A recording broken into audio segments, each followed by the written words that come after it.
La vérité si j'entreprends, moi c'est Fiona, je suis spécialiste en communication et aujourd'hui j'accompagne les entrepreneurs et les entreprises à avoir plus de clients grâce à une communication rayonnante.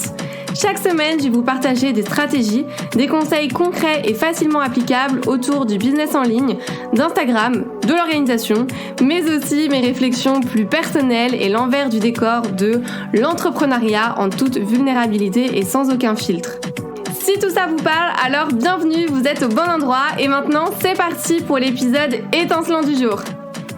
Hello à tous, bienvenue dans ce nouvel épisode où aujourd'hui on retrouve Laura BLT sur Instagram pour ceux qui la connaissent, où elle va nous partager son expérience et surtout nous dévoiler le pourquoi du comment elle a décidé d'arrêter, pour l'instant en tout cas, l'entrepreneuriat, elle où ça faisait des années qu'elle était dedans. Donc comment elle gère ce nouveau cycle de vie, pourquoi elle a décidé d'arrêter, etc. Vous saurez tout, du coup je vous laisse avec notre échange.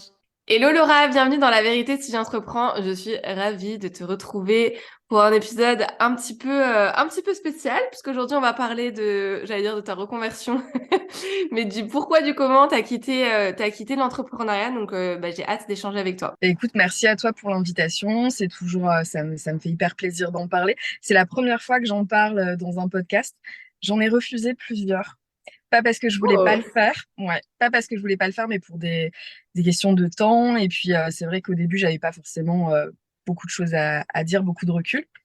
Mais en tout cas, ça me fait plaisir d'être là. Bah écoute, je suis trop contente d'être la première du coup à qui t'en parle.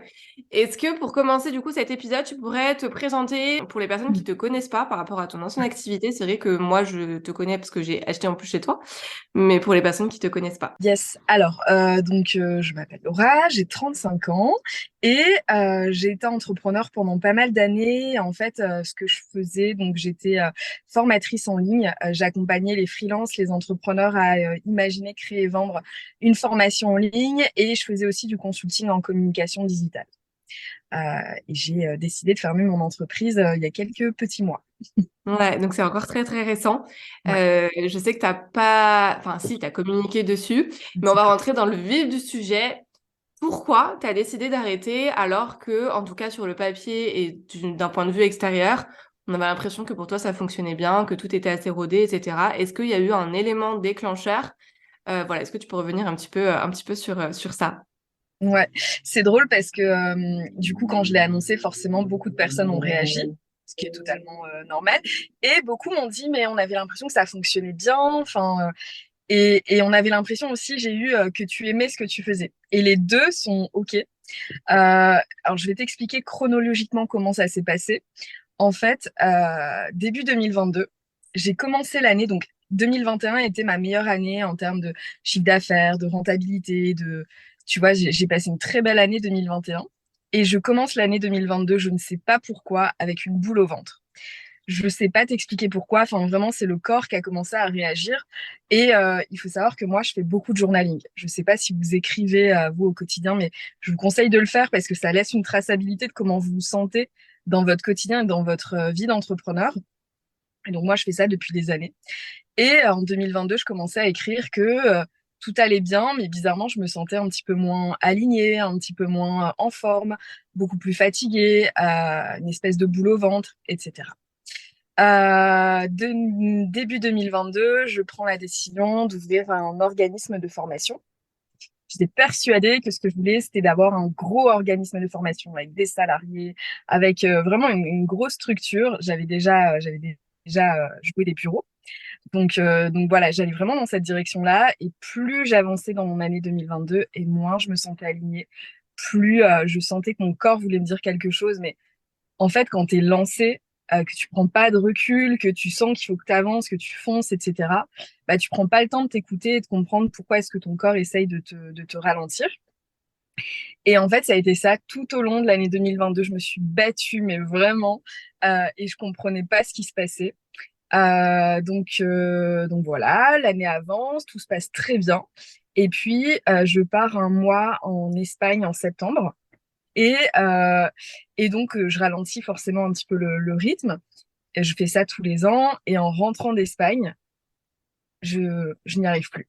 J'avais un lancement qui était prévu fin octobre. Je l'ai annulé j'ai lancé une nouvelle offre parce que je me suis dit que j'avais peut-être besoin de renouveau, etc. Donc, qui a bien fonctionné. C'était une offre de consulting. Mais finalement, j'ai remboursé mes clients en janvier parce que je n'y arrivais pas. J'ai pris des vacances. Je me suis dit que j'avais besoin de vacances, mais cette fois-ci sans partir en Espagne, en restant à la maison, tu vois, en me reposant, etc. Je reviens, ça fonctionne pas. Enfin voilà, toute l'année 2022, ça a été comme ça. Et vraiment, jamais pendant cette année, je me suis dit, bah, il faut que j'arrête en fait, parce que moi, je me suis toujours identifiée comme étant une entrepreneur. Enfin, vraiment, ça fait 10 ans que quand on me demande de me présenter, je dis que je suis entrepreneur. Donc, impossible pour moi de remettre ça en question. Oui, parce que toi, ça faisait longtemps que tu étais à ton compte. Ouais, ça faisait quasiment 10 ans que j'étais à mon compte. J'ai eu plusieurs activités, mais ouais, ça allait faire 10 ans là cette année. Donc, tu vois, peut-être aussi le cycle des 10 ans, hein, mine de rien, j'ai 35 ans, c'est peut-être aussi un nouveau cycle et j'ai vraiment l'impression de ça. Mais là, aujourd'hui, avec le recul. Et en janvier, donc après les vacances de Noël, je reprends. Mon offre de consulting devait démarrer. Donc, j'avais 3 clients en individuel. Je commence les accompagnements, ça se passe très bien. C'est-à-dire que j'adore mes clients, j'aime ce que je fais, je suis très alignée avec l'offre que je propose, mais je sens que mon corps ne veut plus, quoi. C'est de pire en pire. Et mi-janvier, à peu près, impossible de me lever en matin. Je pleure, mais toutes les larmes de mon corps, j'ai mal au ventre, c'est terrible. Et là, je me dis, bah, en fait, je peux plus. C'est ça où je vais mourir, je ne peux plus. Et donc, je suis allée chez le médecin. Et en fait, il s'avère que oui, c'est un espèce d'épuisement professionnel. Donc après, il y a eu des petites conséquences au niveau de la santé, sans rentrer dans les détails. Forcément, ton corps, pendant un an, essaye de te parler, de t'envoyer des messages, tu les entends pas, tu continues à travailler, etc. Ça a forcément des conséquences. Aujourd'hui, ça va beaucoup mieux. Mais voilà, faut faire attention aussi à ça, à sa santé, c'est hyper important. Et Je te coupe, mais c'était un burn-out du coup, ou vraiment juste un épuisement, parce que je sais qu'il y a une différence quand même entre épuisement et burn-out. Écoute, moi en tout cas, les professionnels que j'ai vus ont utilisé le mot burn-out, mais je sais à quel point un burn-out, on met beaucoup plus de temps, je pense, à s'en remettre. Euh, ou alors il y a peut-être plusieurs niveaux de burn-out, je sais pas te dire. En tout cas, moi j'ai vu un médecin généraliste et je vois un psy aussi depuis du coup ce mois de janvier, tu vois, parce que c'est un énorme changement pour moi. Enfin, il a vraiment fallu que je fasse le deuil aussi de ce que je faisais depuis tant d'années et que j'aimais beaucoup. Bref, donc quand j'apprends, mon médecin me dit là, il faut vraiment vous arrêter, c'est pas possible, enfin, vous pouvez pas continuer même à mi-temps, faut vraiment vous arrêter. Je décide de rembourser du coup les clients qui avaient rejoint ma dernière offre. Première fois de ma vie que je fais ça d'ailleurs. Un peu, ils ont tous très très bien compris d'ailleurs, adorable. Et puis l'académie de toute façon était fermée aux inscriptions, donc j'avais pas de soucis à ce niveau-là. Euh, et en fait, je fais une pause et cette pause, je la fais au lit pour la première fois parce que de toute façon, mon corps ne veut rien faire d'autre. Et pendant cette pause où je fais rien, bah forcément, le cerveau a plus d'espace et plus de temps pour comprendre ce qui se passe. Et en fait, je me rends compte que ce que j'étais il y a encore quelques mois, ce que je voulais, ce dont je rêvais, n'existait plus du tout aujourd'hui. Je pense C'était que quoi ce dont tu rêvais du bah, coup? tu vois, le fait d'avoir une grosse entreprise, d'avoir beaucoup de Ah, responsabilités, euh, le, le- ouais, qui j'étais, même pour aller un peu plus loin dans ma vie personnelle, avait changé. Et c'est OK, tu vois, on est des humains, on change, on évolue avec le temps. Mais je l'ai accepté juste vraiment au moment où j'étais clouée au lit, voilà, burn-out. Et là, je me suis dit, bah, en fait, ce que je vais faire, c'est que je vais faire une vraie pause, mais pour faire cette vraie pause, faut que je clôture mes activités parce que j'ai besoin d'espace, j'ai besoin de vide. J'avais vraiment ce besoin de vide pour pouvoir prendre de nouvelles décisions. Et donc, bah, j'appelle ma comptable et je lui dis, écoute, il faut qu'on parle. Je crois que ça y est. Je lui en avais déjà un petit peu parlé fin 2022. Elle savait que c'était pas la grande forme. Mais elle a été forcément un peu surprise. On en a bien discuté. On s'est dit que le mieux était de fermer l'entreprise, de rembourser bien sûr les clients, de fermer l'entreprise et puis de me laisser le temps de potentiellement revenir. Parce que quand j'ai fermé cette entreprise, je me suis dit, bah, à mon avis, dans quelques semaines, dans quelques mois, je vais revenir comme en 40 et je vais créer une nouvelle structure. Et en fait, c'est pas le cas. Là, ça fait 3 mois quasiment. Euh, et on va en parler, mais pour l'instant, c'est pas dans les projets, quoi. Ouais, pour l'instant, tu regrettes pas. Exactement. Et avant justement d'aborder ce nouveau cycle finalement, petite question, puisque ça faisait plusieurs mois que tu étais un peu down et que tu n'avais pas spécialement envie de prendre des clients, etc., est-ce que tu vivais sur ta trésor ou alors ça rentrait quand même automatiquement parce que peut-être que tu avais des paiements réguliers par rapport à l'académie? Alors, par rapport à l'académie, j'ai eu des paiements réguliers jusqu'en septembre, il me semble, si j'ai bonne mémoire. Et de juillet à décembre, j'ai vécu sur la trésor quand même pas mal. Donc, il y avait ça aussi qui était assez fou, c'est que alors la trésorerie, ça sert dans ces moments-là, justement, c'est très bien hein, d'avoir de la trésorerie et quand il faut aller puiser dedans, y aller. C'est aussi le fruit de notre travail, donc faut pas hésiter, mais en même temps, c'est pas fait pour juste être creusé. Donc, le fait d'annuler un lancement en octobre, le fait de continuer à me payer parce que bah, c'est ma seule rémunération, c'était mon entreprise. Il y a un moment où tu vois en fait la trésorerie descendre.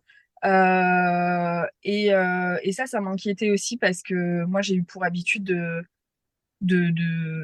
d'être très prévoyante à ce niveau-là. Donc, ouais, ça, c'était assez stressant, assez inquiétant. D'ailleurs, à un moment, je me suis même demandé, en fait, ce se trouve, je sais plus faire, j'arriverai jamais plus à vendre. Et le lancement de la nouvelle offre fin décembre a répondu à cette question parce qu'en fait, c'est un accompagnement individuel premium qui s'est vendu. Donc, j'avais ouvert 3 places qui s'est vendu, je crois, en une semaine. Et je me suis dit, ah, bon, en fait, le problème, donc, il est pas là.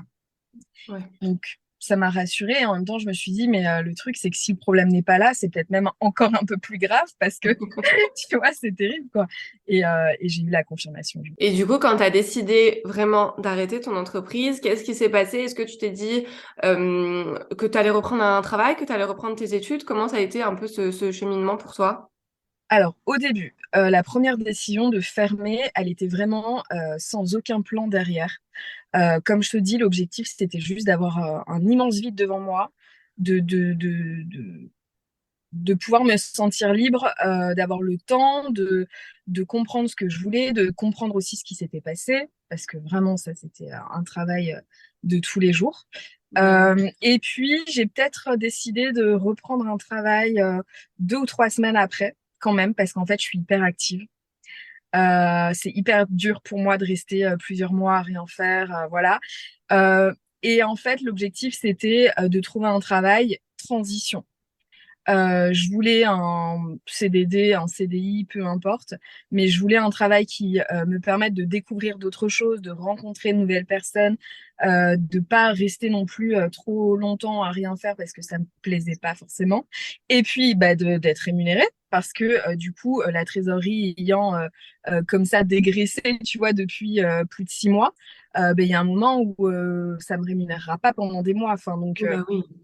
donc voilà, je voulais être payée aussi. Il s'avère que derrière les bureaux que je louais, il y a une école en ligne, en fait. Donc une école de formation certifiante et qualifiante. Donc un petit peu différent de ce que je faisais. Euh, qui vend des formations en communication, en marketing. Il y a aussi une école de gestion. Enfin bref, il y a plein de formations. La vie est trop bien faite parce que il s'avère qu'au même moment, l'entreprise cherchait quelqu'un. Et donc, j'ai signé un CDI dans la foulée. Enfin, je crois que ça s'est fait en 2, 3 jours. Enfin, vraiment, j'ai quand même eu 2 ou 3 entretiens, 2 entretiens. Mais ça s'est fait hyper vite. Donc, je me suis dit, bon, bah, nickel. Et comme c'est un organisme de formation, on a la possibilité de suivre une formation en interne. Ah, trop Euh, bien. ouais, trop bien. Donc, en plus, tu sais, comme quand tu es dans un renouveau comme ça, je sais pas pourquoi j'avais l'idée de reprendre mes études sans objectif incroyable derrière, tu vois, mais juste moi j'adore apprendre, j'adore l'éducation, c'est mon métier et vraiment je fais ça avec grand plaisir. Et du coup, j'ai décidé de suivre le MBA en communication et marketing digital parce que moi, j'avais pas validé de bac+5 et je me suis dit, bah, trop bien comme ça, voilà, mais toujours dans le même domaine du coup parce que j'adore ce que je fais encore une fois. Donc, je fais ça et en plus de ça, je suis une formation en journalisme Donc vraiment, encore une fois, pour me faire kiffer. J'aime trop. Je sais pas si je me servirai de cette formation. Ouais, j'ai peut-être l'idée d'écrire un livre. Enfin, j'ai plein d'idées comme ça, mais je sais que j'apprends et que je me fais plaisir et c'est trop bien. Donc voilà, ça fait du coup 2 mois tout pile là. Et ça passe trop bien.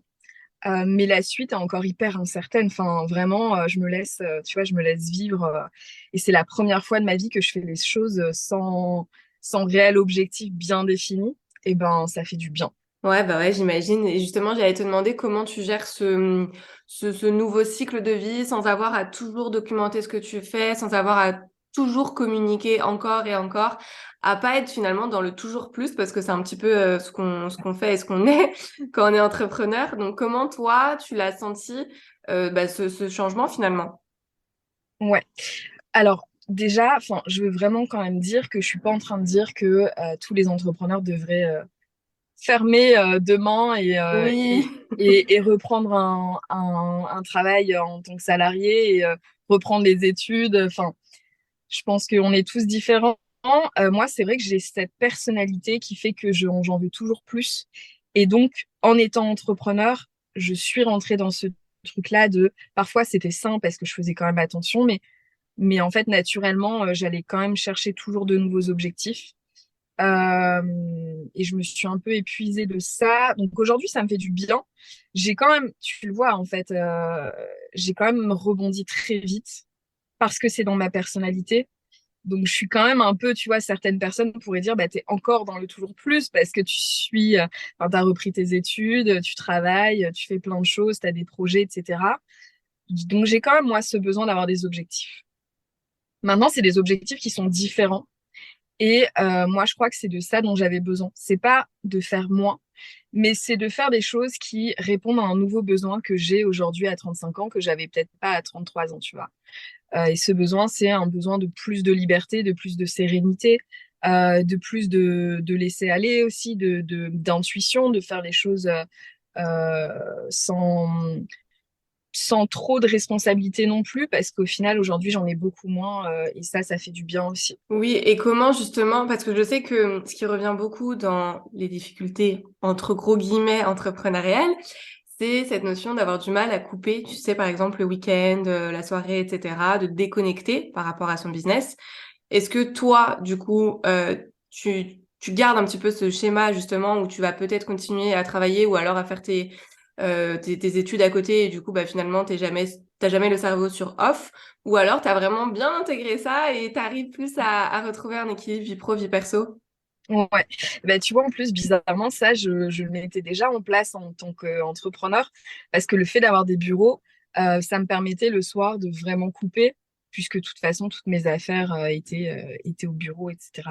Et d'avoir des vrais week-ends. Mais oui, oui, carrément. Aujourd'hui, en fait, ce que ça change, c'est que j'ai beaucoup plus de liberté dans mes activités. Je sais pas pourquoi, parce que j'aurais pu le faire avant, mais bizarrement, je dessine, je lis beaucoup plus, j'ai beaucoup plus de rituels aussi, parce que comme je te le disais tout à l'heure, c'est un peu plus difficile pour moi de m'organiser en tant que salarié. Je sais pas pourquoi, je sais pas l'expliquer, mais en fait, je fais encore plus de choses dans mon temps libre. Avant, le temps libre, c'était vraiment pour peut-être que le trop plein de responsabilités, le trop plein d'activités faisait que j'avais juste envie de aller m'allonger, regarder une bonne série Netflix. Aujourd'hui, je remplis ce temps libre, mais de choses qui me font du bien, qui m'apaisent. Comme je te le disais, le dessin, je bouge beaucoup. Si j'ai envie d'aller passer 2 jours à la mer, je le fais tous les week-ends. Tu vois, c'est bête, mais là, je suis en train de découvrir qu'au mois de mai, on n'a que des week-ends de 3 jours, on a un week-end de 4 jours. Donc, les jours fériés ont encore plus d'importance. Donc, forcément, tu prévois plus de choses. Mais ça, tu peux le faire en tant qu'entrepreneur en vrai. C'est Oui. juste que moi, je découvre ça aujourd'hui. Oui, oui, mais ça, après, je pense on le fait tous moins quand on a un business à gérer, etc. Mais je voulais rebondir sur ça parce que je sais que j'avais déjà vu des stories passées où tu disais que ton quotidien était devenu plus facile et plus fluide. Et c'est pour ça que je voulais rebondir sur ça pour voir si toi, tu sentais vraiment une différence sur aussi ta santé, finalement, que ce soit mentale, physique, etc. Ouais. Le fait d'avoir du coup repris un, travail et tes études aussi à côté. Bah, la santé, pour le coup, oui. c'est le jour et la nuit. Mais en fait, je pense que c'est pas tant, ouais, comme je disais, le repos, mais c'est le fait d'avoir des activités qui sont tellement alignées avec qui je suis. Je suis encore plus créatrice. Enfin, tu vois, c'est fou parce que ce qui me faisait peur dans le fait de redevenir salarié, c'était de plus pouvoir utiliser ma créativité, de plus pouvoir créer des choses. Parce que ça, c'est mon quotidien depuis des années et c'est ce que j'aime le plus. Au final, aujourd'hui, ma créativité, elle a jamais été autant exprimée de mille façons différentes. Et quand je disais que dans mon quotidien, c'était beaucoup plus fluide, c'est parce que vraiment, je sens une liberté physique. Je sais pas comment expliquer ça, mais je sens que vraiment tout est facile, tout est fluide, parce que je remplis mon quotidien de choses qui sont fluides et faciles Oui, et qui te correspondent du coup sur le moment.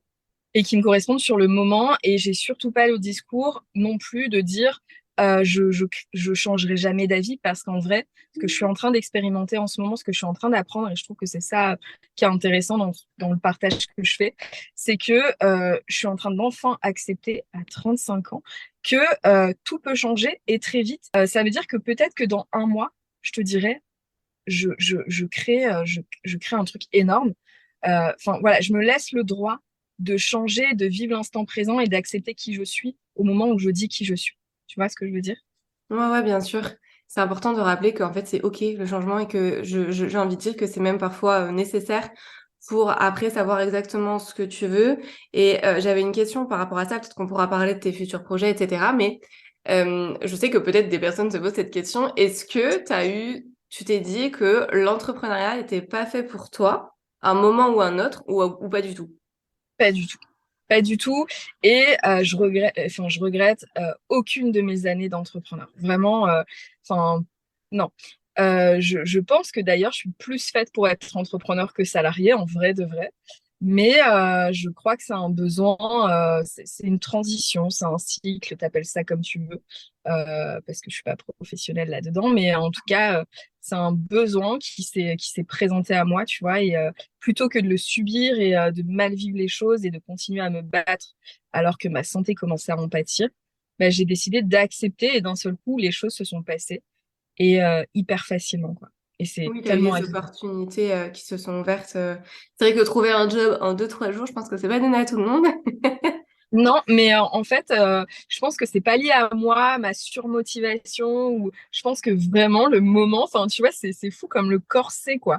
Le corset, ce que tu dois faire, parce que cette candidature, c'est la seule que j'ai déposée, etc. Donc, je pense que c'est vraiment aussi une question de moment, tu vois. Oui, tout s'est aligné.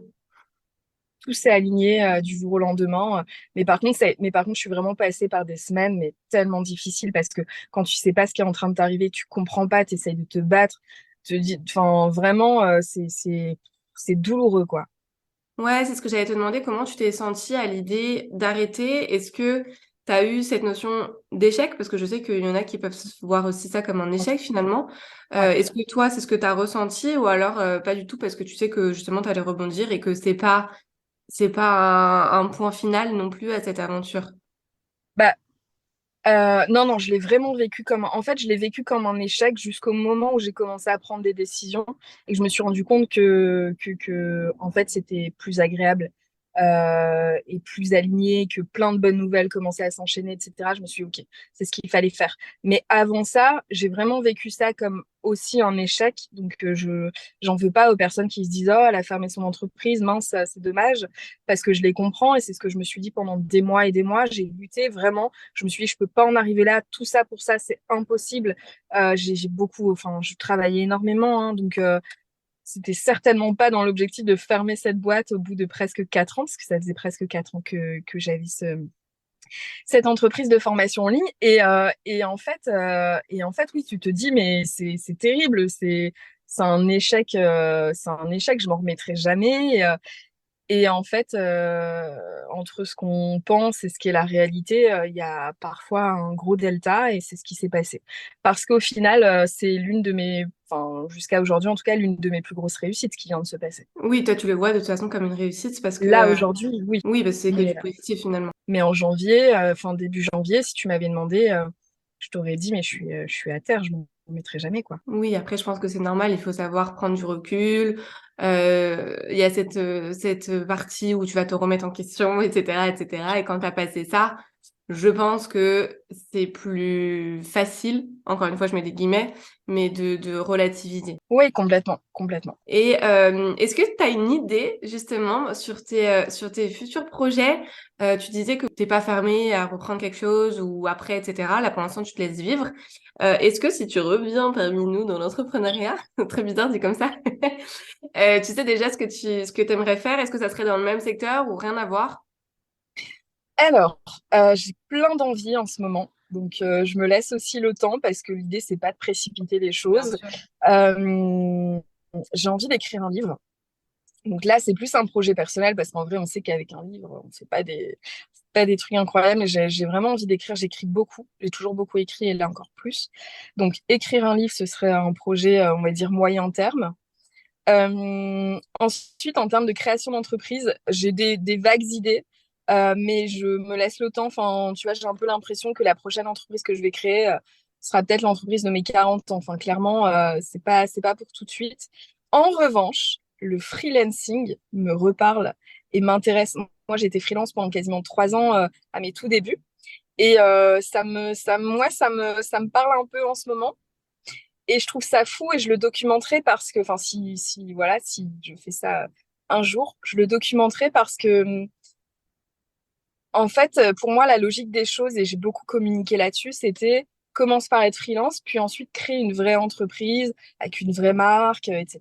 Et en fait, non, je me dis, le freelancing, c'est un mode de vie qui est certes différent que le fait d'avoir une start-up ou le fait de développer une entreprise qui génère des centaines de milliers d'euros. Mais en fait, c'est pas du tout moins bien, c'est pas du tout quelque chose qui doit absolument évoluer. On peut être freelance pendant bien des années et s'épanouir en tant que freelance.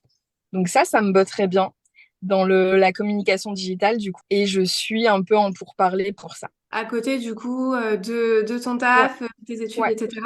ouais, ouais. Donc pour l'instant, il n'y a rien de définitif, mais ouais, ça me parle bien. Donc, t'es sur tous les fronts déjà. Oui, alors après, bon, là, tu vois, mon MBA va se terminer en fin d'année.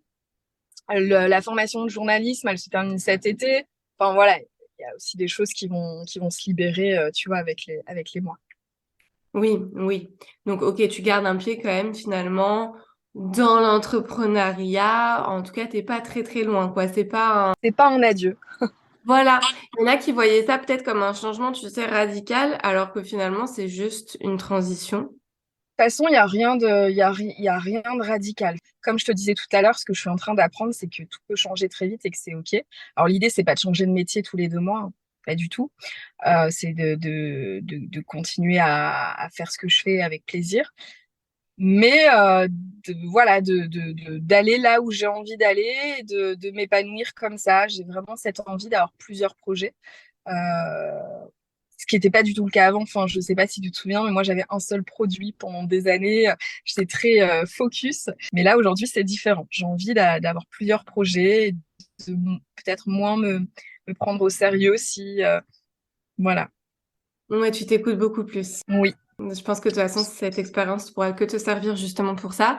Est-ce que tu aurais un conseil justement pour les personnes qui vivent peut-être des périodes de doute? Alors, j'aimerais en parler parce que je sais que, enfin, je parle avec beaucoup de personnes et il y a beaucoup de personnes qui justement ne savent pas trop quoi faire parce que soit ils ont perdu la flamme, soit c'est difficile avec le contexte actuel, le contexte économique, etc. Et du coup, il y en a qui hésitent à reprendre un travail, qui hésitent à arrêter. Enfin bref, beaucoup de personnes qui sont perdues. Est-ce que tu aurais un conseil pour ces personnes-là qui savent plus forcément quoi faire pour continuer? Euh, Ouais, enfin déjà écouter son corps parce que moi c'est quelque chose que j'ai pas fait pendant très longtemps et on a l'impression que le corps c'est une chose, l'intellectuel c'est une autre, l'argent c'est une autre. Non, tout est lié vraiment. Et donc le corps en général, enfin moi je sais que c'est lui qui m'a tout appris, qui m'a guidée vraiment. Le corps sait les choses, mais vraiment il faut absolument mieux l'écouter et lui faire confiance au quotidien. Et en tout cas, ça a été mon cas et je sais que j'ai plein de témoignages comme ça de personnes qui m'ont raconté des choses où, en fait, si on écoutait plus son corps, je crois on serait beaucoup plus épanoui, on prendrait des décisions beaucoup plus facilement au quotidien. Et aussi, ce que j'ai envie de dire, c'est que je trouve que sur les réseaux sociaux, et on le fait tous inconsciemment, on se compare forcément. C'est-à-dire que, tu vois, là, ce genre de podcast, moi, j'adore en écouter parce que les témoignages de vie, je trouve que c'est ce qui nous apprend le plus, ce qui déclenche des déclics, ce qui permet d'approfondir, d'étayer une réflexion. Enfin, c'est trop bien. Mais en même temps, chaque histoire est différente et je trouve que voilà, c'est important de pas trop se comparer. La solution que j'ai trouvée pour moi, c'est pas la solution qui va convenir à tout le monde. On est vraiment tous différents. Donc, en fait, si c'est difficile aujourd'hui pour plein de raisons, conjoncture, comme tu l'as dit, ou tout simplement parce qu'il y a un truc, la flamme n'est plus là ou quoi, il y a plein de solutions. Mais je crois que le meilleur conseil que je puisse donner, c'est de d'oser d'oser faire le vide, pas forcément fermer l'entreprise, mais peut-être, tu vois, partir en vacances si ça n'a pas été fait depuis quelques temps, partir seul à l'étranger, aller marcher en pleine nature, rester couché pendant une semaine s'il le faut, mais oser faire le vide, parce qu'en fait, c'est dans ces moments-là où on n'a rien de très important à faire, on n'a pas de responsabilité, ou juste on laisse le corps s'exprimer. C'est à ce moment-là où les réponses arrivent. Et je crois qu'il faudrait le faire au moins une fois par an, tu vois. Ah ouais, ça me parle beaucoup parce qu'il y a un conseil qu'on m'a donné la semaine dernière sur ma situation où on m'a dit plonge-toi dans l'inaction. Et, Ah, c'est ça, exactement. et j'ai trouvé ça hyper fort parce que je disais que justement j'avais envie de simplifier mon business et de prendre du recul. Enfin bref, et tu sais, moi j'ai une énergie où je peux partir un peu dans tous les sens. Et c'était des personnes que je connais absolument pas. Et elles m'ont toutes dit vraiment ça. Et puis ça m'a marqué, plonge-toi dans l'inaction et tu sauras en fait. Et j'étais en mode, ah ouais, c'est beau. C'est beau, mais c'est en plus tellement vrai. Et surtout pour des personnes comme toi. Et moi, je sais que enfin, un peu moins maintenant, mais j'étais pareil, où tu as toujours mille choses à faire. Tu as toujours envie, toi, de faire mille choses. Donc, tu penses que c'est ça qu'il faut faire. Et en réalité, c'est inconfortable au départ. De rien avoir à faire, c'est chiant, tu vois, au début. Et finalement, il se passe des choses, mais trop, trop, trop, trop bien quand tu fais rien. Ah oui, non, mais ça, j'en doute pas, mais c'est vrai qu'il faut prendre ce temps et il faut Ouais. surtout ne pas avoir peur de manquer des opportunités, de manquer des occasions, de manquer même d'argent. Et c'est vrai que moi, je parle de ça parce que c'est quelque chose que j'ai pas fait, par exemple, prendre des vacances, etc., parce que j'avais des clients à gérer, parce que j'avais du travail et que j'avais peur que mes clients, du coup, comprennent pas pourquoi je prends des vacances. Et ça m'a coûté. Donc, je pense que c'est bien d'avoir une petite piqûre de rappel. Donc, je prends ton conseil aussi pour moi, vraiment s'écouter, écouter son corps et prendre en fait, oui, ce temps de vide, de faire le vide aussi autour de soi pour savoir ce qu'on veut réellement Mm, mm. et avancer dans la bonne direction. Ouais, et puis je pense aussi parfois il y a un peu une part d'ego où on se dit je dois continuer parce que même si aujourd'hui l'argent rentre, bah, ça doit rentrer encore plus. Et puis j'ai une image parce qu'on est sur les réseaux sociaux, on va pas se mentir. On a une image. Moi, ça m'a traversé aussi l'esprit. Je me suis dit, mais que vont dire les gens en fait? Parce que je vais arrêter de poster. Parce que j'avais même pas envie de documenter, tu vois, sur le moment. Je voulais vraiment faire le vide. Donc ça veut dire que, à part bien évidemment mes clients que j'ai accompagnés jusqu'au bout, avec qui j'étais en contact évidemment jusqu'au bout, et même après d'ailleurs. Mais sur les réseaux sociaux, tu vois, c'est difficile aussi de pas se sentir obligé de tout documenter tout de suite et de tout expliquer, d'avoir une explication pour tout, parce que le vide, c'est aussi ça. C'est aussi parfois ne pas avoir d'explication, ne pas savoir dire ni pourquoi ni comment, tu vois. Et s'habituer à ça malgré le rythme qu'on a, qui est fou, parce que tous les jours on est présent en ligne, tous les jours, on donne, on partage, on- on crée du contenu. Euh, et en fait, on est dans un rythme effréné, on s'en rend pas compte.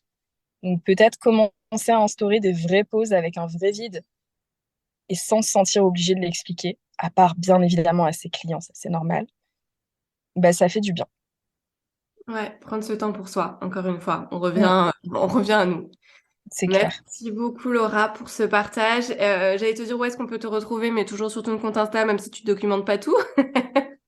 Ouais, exactement. D'ailleurs, c'est drôle, cette question aussi, ça a changé. Mais oui, je suis toujours un peu présente sur Insta. Je parle de choses pas très, pas très intéressante, mais si ça vous dit, c'est avec plaisir.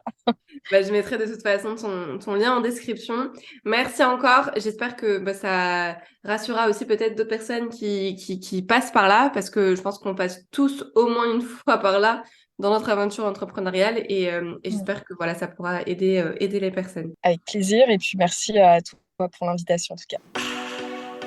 C'est tout pour aujourd'hui, j'espère que cet épisode vous a plu. N'hésitez pas à vous abonner si vous ne voulez absolument pas manquer les prochains épisodes et à laisser 5 étoiles pour me soutenir. Vous pouvez me retrouver sur Insta pour encore plus de conseils ou si vous voulez simplement papoter. En tout cas, merci de m'avoir écouté. Je vous dis à très vite pour un nouvel épisode La vérité si j'entreprends. Je vous fais des bisous.